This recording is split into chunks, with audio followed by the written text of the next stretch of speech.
Cut பண்ணி வச்சுருந்த waste எல்லாம் போட்டுக்கோங்க.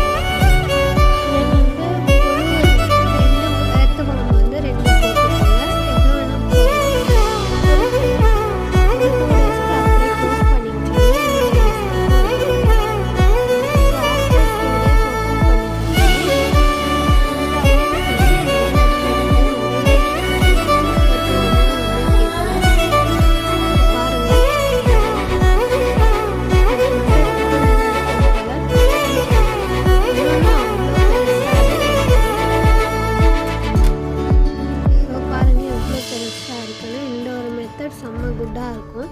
இந்த மாதிரி காஞ்சி இருக்கிற செடிக்கெல்லாம் இது போட்டால் கொஞ்சம் அழகாக வளரும். ஸோ இந்த வீடியோ பிடிச்சிருந்தா லைக் பண்ணுங்கள், ஷேர் பண்ணுங்கள். பாய்.